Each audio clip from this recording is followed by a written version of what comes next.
नमस्कार, मैं हूँ दीक्षा दीक्षित और आप देख रहे हैं प्राइम टीवी। समय हो चुका है देश दुनिया की बड़ी खबरों का।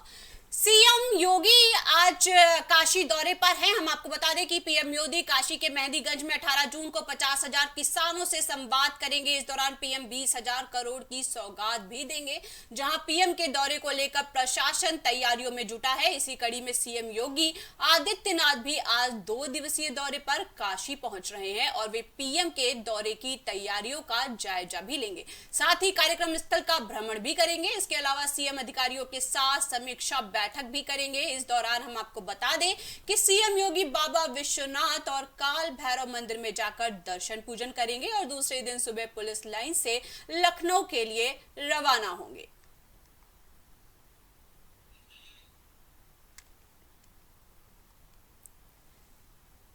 सीएम योगी काल भैरव मंदिर के करेंगे दर्शन। जी हां, हम आपको बता दें सीएम का 2 दिवसीय वाराणसी दौरा रहने वाला है, जहां पर पीएम मोदी काशी के मेहंदीगंज में 18 जून को 50,000 किसानों से संवाद कर सकते हैं। इस दौरान पीएम 20,000 करोड़ की सौगात देंगे। ये बहुत बड़ी खबर वाराणसी काशी से आ रही है, जहां पर पीएम ने 20,000 करोड़ की सौगात देने के लिए बोला है। जहां पीएम के दौरे को लेकर प्रशासन तैयारियों में जुटा हुआ है। इसी कड़ी में सीएम योगी आदित्यनाथ भी आज 2 दिवसीय दौरे पर काशी पहुंच रहे हैं और वे पीएम के दौरे की तैयारियों के साथ जायजा लेंगे। साथ ही कार्यक्रम स्थल का भ्रमण भी करेंगे। इसके अलावा सीएम अधिकारियों के साथ समीक्षा बैठक भी करेंगे। इस दौरान सीएम योगी बाबा विश्वनाथ और काल भैरव मंदिर में जाकर दर्शन पूजन करेंगे और दूसरे दिन सुबह पुलिस लाइन से लखनऊ के लिए रवाना होंगे।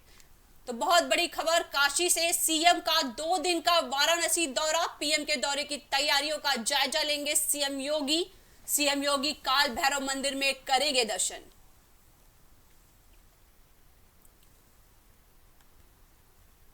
पीएम के दौरे की तैयारियों का जायजा लेंगे सीएम योगी का काल भैरव मंदिर पहुंचकर दर्शन करना आज सुनिश्चित किया गया है। हम आपको बता दें कि पीएम मोदी काशी के मेहंदीगंज में 18 जून को 50,000 किसानों से संवाद करेंगे। इस दौरान पीएम 20,000 करोड़ की सौगात भी देंगे। जहां पीएम के दौरे को लेकर प्रशासन तैयारियों में जुटा हुआ है। इस कड़ी में सीएम योगी आदित्यनाथ भी आज 2 दिवसीय दौरे पर काशी पहुंच रहे हैं और वे पीएम के दौरे की तैयारियों का जायजा लेंगे। साथ ही कार्यक्रम स्थल का भ्रमण भी करेंगे। इसके अलावा सीएम अधिकारियों के साथ समीक्षा बैठक भी करेंगे।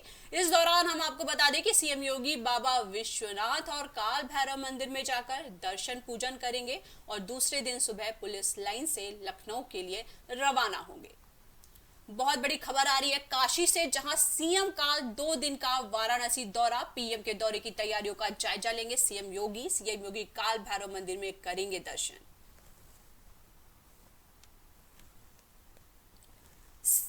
पीएम के दौरे की तैयारियों का जायजा लेंगे सीएम योगी का काल भैरव में कर सकते हैं दर्शन। सीएम योगी का 2 दिन का वाराणसी दौरा।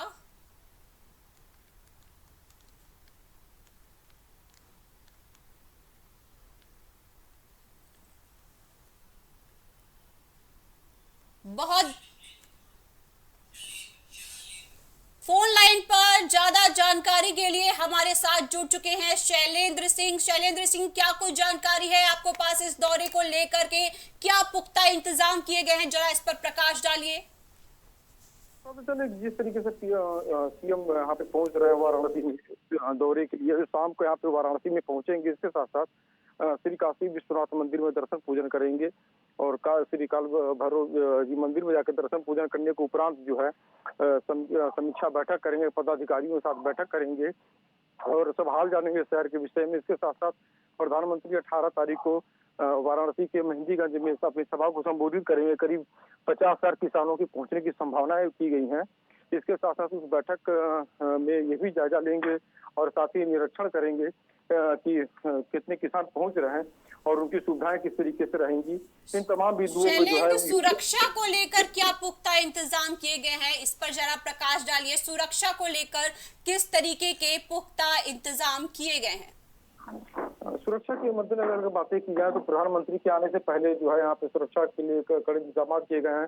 पीएसी और स्थानीय पुलिस के साथ साथ यदि देखा जाए तो जो सीआरपीएफ की जो यहाँ पे जो विंग है वो पहुंचेगी। इसके साथ साथ देखा जाए तो एसपीजी सुरक्षा में प्रधानमंत्री नरेंद्र मोदी यहाँ पे मौजूद रहेंगे और सभा को संबोधित करेंगे। इसके साथ साथ जगह जगह पे चाक चौबंद व्यवस्थाएं रहेंगी। प्रधानमंत्री सभा को संबोधित करने के बाद जो है श्री काशी विश्वनाथ दर्शन पूजन करेंगे। इसके साथ साथ जो है काशी का जो प्यार जो प्रेम जो है तीसरी मर्तबा प्रधानमंत्री नरेंद्र मोदी काशी का चयन जो किए थे यहाँ पे जीते हुए हैं। इसके साथ साथ प्रधानमंत्री पद की शपथ लिए हुए हैं। तो इसके साथ साथ काशी वासियों से जो है वो रूबरू भी होंगे। इस दौरान शैलेंद्र, जो आम जनता है उसके लिए किस तरीके की गाइडलाइन बताई गई है? जनता जो दर्शन करने के लिए वहां पे पहुंचती है, किस तरीके की गाइडलाइन उनके लिए जारी की गई है इस दौरान? बता दें कि जिससे कि सुरक्षा को मद्देनजर लेते हुए जब प्रधानमंत्री की जब फ्लीट पहुंचती है तो जरूर जाहिर सी बात है कि जगह जगह पे पुलिस और पीएसी के साथ साथ सीआरपीएफ जो है की सुरक्षा वहाँ पे मुस्तैद रहती है। श्री काशी विश्वनाथ दर्शन पूजन करने के उपरांत वहां से जब जिस समय जाने का जो दौर रहेगा उस समय जनता जनार्दन जो है स्वागत के लिए भी जगह जगह पे खड़ी रहेगी, क्योंकि अपने सांसद और देश के पीएम के स्वागत के लिए काशी वासी यहाँ पे इंतजार करते नजर आएंगे। इसके साथ साथ जो है वो स्वागत भी करेंगे जगह जगह पे जो है प्रधानमंत्री नरेंद्र मोदी का। इसके साथ साथ अगर देखा जाए तो ये जो इनका जो दौरा जो है ये लगभग देखा जाए तो इस कार्यकाल का ये प्रथम दौरा होगा। यहाँ पे प्रधानमंत्री बनने के उपरांत जो प्रथम दौरे थे प्रधानमंत्री नरेंद्र मोदी काफी में वो अपने आप पहुंचेंगे। और इसके साथ साथ देखा जाए तो जिस तरीके से किसानों से संवाद भी होना है इनका और करीब करीब 50,000 से ज्यादा किसान पहुंचने की संभावनाएं है यहाँ पे। जिस तरीके से इस प्रचंड गर्मी वहां पर किसी किसान से आपकी बातचीत हुई है क्या इस बारे में? देखा जाए तो अभी 18 तारीख का जो दिन है अभी थोड़ी इसमें डिस्टेंस है तो 3 से 4 दिन का समय बचा हुआ है, मगर जिस तरीके से उत्साह है किसानों के अंदर वो जो है और लोग देखना चाहेंगे। तीसरी मर्तबा जो प्रधानमंत्री बने हुए हैं, काफी से सांसद भी हैं, तो लेकिन काफी उत्साह है लोगों के अंदर। किसान भी काफी खुश है। इसके साथ साथ देखा जाए तो किसान सम्मान निधि की जो है जो किस्त है वो भी जारी होगी, तो उसको भी लेकर के जो किसान जो है काफी ललाहित है, काफी खुश हैं।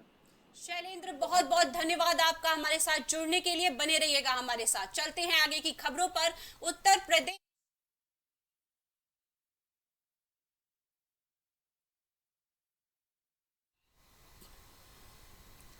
उत्तर प्रदेश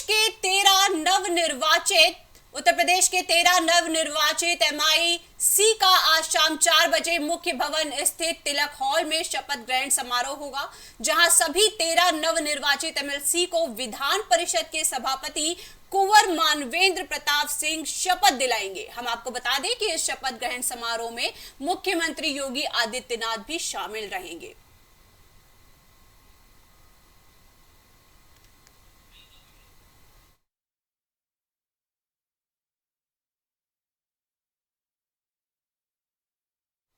आपको बता दें कि उत्तर प्रदेश के 13 नवनिर्वाचित MLC का शाम 4 बजे मुख्य भवन स्थित तिलक हॉल में शपथ ग्रहण समारोह होगा, जहां सभी 13 नवनिर्वाचित MLC को विधान परिषद के सभापति कुंवर मानवेंद्र प्रताप सिंह शपथ दिलाएंगे। शपथ ग्रहण समारोह में मुख्यमंत्री योगी आदित्यनाथ भी शामिल रहेंगे।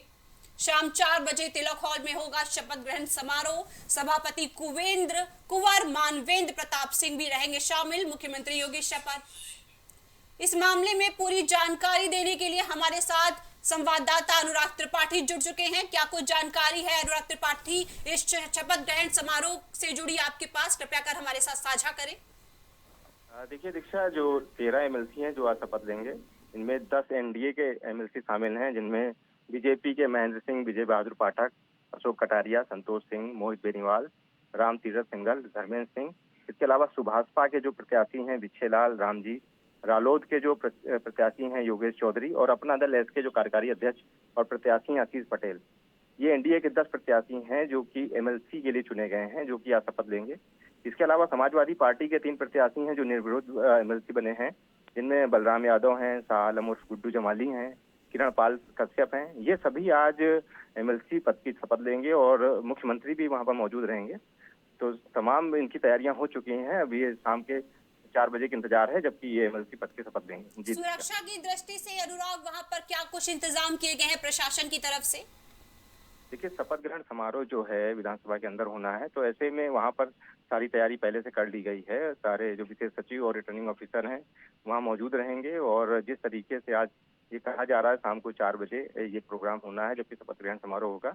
विधान परिषद के जो सभापति हैं कुंवर मानवेंद्र प्रताप सिंह ये शपथ दिलाएंगे और ये सभी एमएलसी मौजूद रहेंगे और उसके बाद ये बात तय की जानी है कि इनमें से तमाम जो प्रत्याशी हैं जिसमें से बीजेपी के भी 7 प्रत्याशी थे, एनडीए के कुल मिला के 10 प्रत्याशी रहे हैं और इन सबको आज शपथ दिला दी जाएगी और इसके बाद फिर आगे की तैयारी शुरू होगी कि विधान परिषद की बैठक भी आगे होनी है तो उसके लिए आगे तारीख भी तय होनी है। अनुराग जुड़े रहिएगा हमारे साथ, बहुत बहुत धन्यवाद आपका।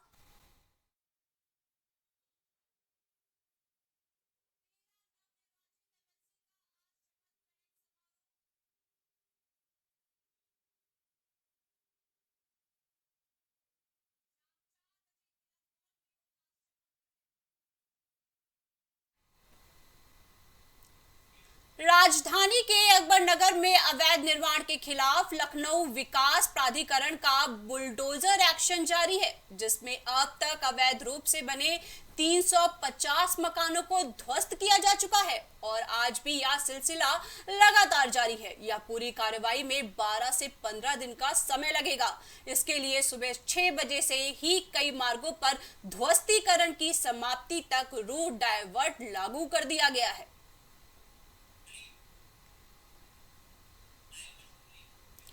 हमारे साथ लाइव कलीम जुड़ चुके हैं। कलीम, क्या कुछ जानकारी है आपके पास बुलडोजर से जिस प्रकार से ध्वस्तीकरण किया जा रहा है, इस पर क्या कुछ जानकारी है? वहां पर आपकी जो जनसंपर्क है उससे बातचीत हुई होगी, तो क्या कुछ बात वो लोग वहां पर कह रहे हैं, आप इस पर क्या प्रकाश डालेंगे अपनी ओर से?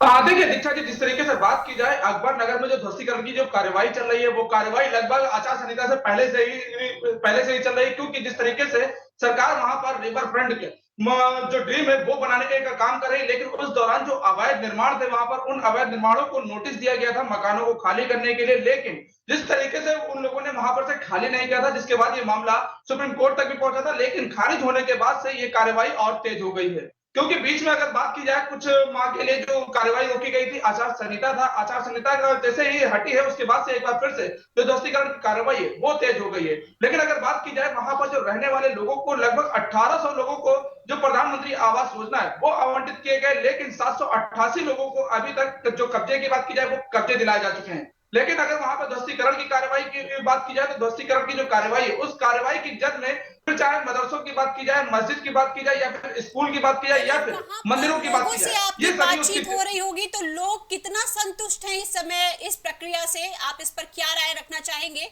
वहां पर जो जनता से जो आपकी बातचीत हुई है तो लोग कितना संतुष्ट प्रतीत हो रहे हैं इस कार्रवाई से?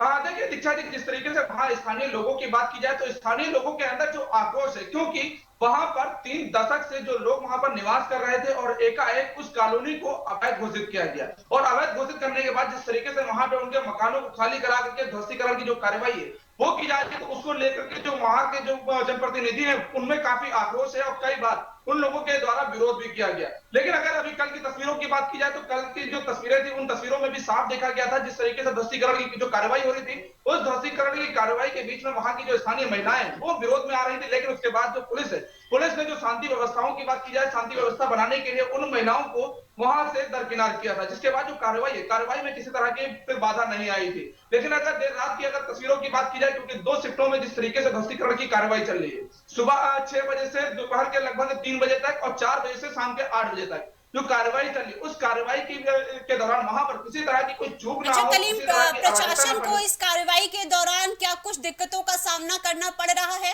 प्रशासन को भी क्या इस कार्रवाई के दौरान कुछ दिक्कतों का सामना करना पड़ रहा है या वो आसानी से इस पूरे प्रकरण को अंजाम दे पा रहे हैं? देखिए दीक्षा जी, जिस तरीके से बात की जाए जो ध्वस्तीकरण की कार्रवाई के बीच में प्रशासन के लिए जो एक बड़ा चैलेंज तो बना ही हुआ है, क्योंकि 1800 से अधिक जो वहां पे मकान बने हुए हैं उन मकानों में जो वहां पर जो लोग निवास कर रहे हैं उनको उस जगह से जो प्रस्थान कराने की बात की जाए, पलायन कराने की बात की जाए तो पलायन कराने में भी काफी दिक्कतों का सामना करना पड़ा, क्योंकि काफी विरोध भी देखने को मिला। और इससे पहले अगर हिंसा की तस्वीरों की बात की जाए तो हिंसा भी देखने को मिली, क्योंकि वहां पर जो पत्थरबाजी हुई थी, पत्थरबाजी में कई लोग चोटिल भी हुए थे। लेकिन अब आचार संहिता के बाद से जो कार्रवाई देखने को मिल रही है उस कार्रवाई में फिलहाल जो शांति व्यवस्थाओं की बात की जाए वो पूरी तरीके से अलर्ट है, क्योंकि वहां पर अगर बात किया सुरक्षा व्यवस्था के इंतजामों को लेकर के, क्योंकि प्रशासन जो इससे पहले की तस्वीरें देख चुका था वो तस्वीरें दोबारा ना हो, तो इसको लेकर के बीएसएफ के साथ साथ जो आरएएफ की टुकड़ी है वो भी वहां पर लगाई गई है, क्योंकि पीएससी, बीएसएफ और आरएएफ के बीच जो स्थानीय पुलिस है वो वहां पर पूरा पहरा जो है वो मजबूत किए हुए, रूट पूरी तरीके से डाइवर्ट किया गया, क्योंकि बादशाह नगर से लेकर के कलीम, इस ध्वस्तीकरण से क्या आसपास के इलाकों को भी किसी प्रकार की हानि उठानी पड़ रही है? क्या आसपास की जो नेचुरल प्रॉपर्टी है उस पर भी किसी प्रकार की कोई हानि हो रही है इस ध्वस्तीकरण से? देखिए दीक्षा जी, जिस तरीके से बात की जाए, जिस जगह पर जो ध्वस्तीकरण की जो कार्यवाही है उस कार्यवाही से जो दो अलग तस्वीरों की बात की जाए, क्योंकि जो ढाल है यानी कि बात की जाए जो बंदे से जो दूसरा बंदा मोड़ है यानी कि जो कुकरल बंदा है उस जगहों पर जो पूरी ध्वस्तीकरण की कार्यवाही है वो दो नालों के बीच में आती है, तो वहां पर किसी तरह की कोई भी और एलडीए की जो संपत्ति है वो नहीं है, क्योंकि ये जो कॉलोनी घोषित की गई थी वहां पर जो ध्वस्तीकरण की कार्यवाही है उसमें किसी और के मकानों के जद में आने की कोई भी संभावना नहीं है, क्योंकि दोनों ही संपत्तियां अलग है, क्योंकि पीएससी जहां पर बना हुआ है पीएससी के अलग जो तस्वीरें हैं वहां पर से पूरे ध्वस्तीकरण की जो कार्यवाही वो चल रही है, और इस दौरान अगर अलग लोगों की जो परेशानियों की बात की तो केवल कितने समय तक चल सकती है, आपका क्या अनुमान है इसके बारे में? ध्वस्तीकरण जी कितने समय तक देखिए दीक्षा जी, जिस तरीके से जो ध्वस्तीकरण की जो कार्यवाही है वो तो फिलहाल अभी चल ही रही, क्योंकि लगभग जिस तरीके से 15 दिनों का जो समय दिया गया है कि 15 दिनों के अंदर ये ध्वस्तीकरण की जो कार्यवाही है वो पूरी कर ली जाएगी, लेकिन जो संभावनाएं है वो संभावना लगभग अभी 1 माह तक ये जा सकती है, क्योंकि जो वहां पर ध्वस्तीकरण के मकानों की बात की जाए, क्योंकि अभी मकान वहां पर खाली नहीं है, जो अंदर गलियों की बात की जाए तो गलियों में भी लोग अभी घरों के अंदर कैद हैं, क्योंकि सामानों को निकालने में ही समय लग रहा है, और उन सामानों को उनके गंतव्य तक पहुंचाने के लिए फिलहाल नगर निगम ने वहां पर गाड़ियों का भी इंतजाम कर रखा है, लेकिन जो समय की 15 दिनों की बात की है तो लगभग 1 माह जाने की उम्मीद है। फिलहाल उस दौरान जो रूट डाइवर्ट है उस डाइवर्ट होने के कारण जो आम जनमानस है उनको काफी तकलीफों का सामना उठाना पड़ा, क्योंकि जो एक रास्ता उनका है की आपने बात कही है, तो आम जनमानस की क्या व्यक्तिगत संपत्ति को भी किसी प्रकार का नुकसान यहाँ देखने को मिल रहा है? देखिए दीक्षा जी, इस मामले में आम जनमानस की संपत्ति को लेकर के बात की है तो वो किसी तरीके का कोई भी नुकसान उनका नहीं देखने को मिल रहा है, लेकिन हाँ उनके गंतव्य तक पहुंचने के लिए यानी कि जो रास्ता है वो जो डाइवर्ट किया गया वो एक उन्हें लंबा रूट निपटाते हुए उनके अपने गंतव्य तक, अपने ऑफिसों तक पहुंचने में समस्याओं का सामना जरूर करना पड़ रहा है, क्योंकि जिस तरीके से जो लेट लतीफ की बात की जाए, क्योंकि जो डाइवर्ट रूट किया गया है वो जो अकबर नगर से पॉलिटेक्निक आने का जो रास्ता है उनका वो रास्ता है कि लंबा रास्ता उनको अपनाना पड़ रहा है। जी बहुत बहुत शुक्रिया कलीम, हमारे साथ जुड़ने के लिए, बने रहिएगा हमारे साथ। तो अकबर नगर में अवैध निर्माण पर चला बुलडोजर। अकबर नगर में आज ध्वस्तीकरण प्रक्रिया जारी है। हम आपको बता दें अब अकबर नगर में अवैध निर्माण पर बड़ा एक्शन। अकबर नगर में आज भी चलेगा बुलडोजर।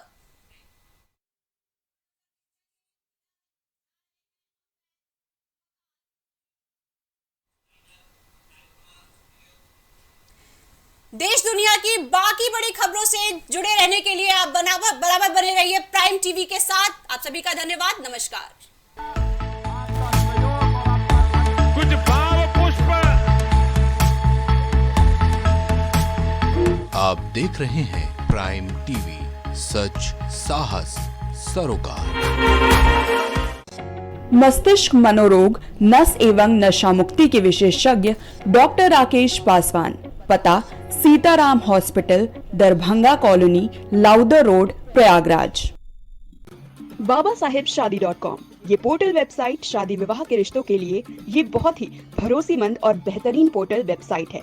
अभी तक बहुत सारे लोगों ने इस पर भरोसा किया है और मनचाहा रिश्ता पाया है। ये पूर्णतः सुरक्षित है। आप आज ही अपना निशुल्क पंजीकरण कराएं और मनचाहा रिश्ता पाएं। MGM hospital and research centre, advance neuro and spine surgery centre. आपका स्वास्थ्य ही हमारी प्राथमिकता। पता Jhalwa, Prayagraj. Goyal super speciality hospital आपके लिए लेकर आया है world class heart care facilities, जहां होता है हार्ट समेत सभी बीमारियों का बेहतर इलाज।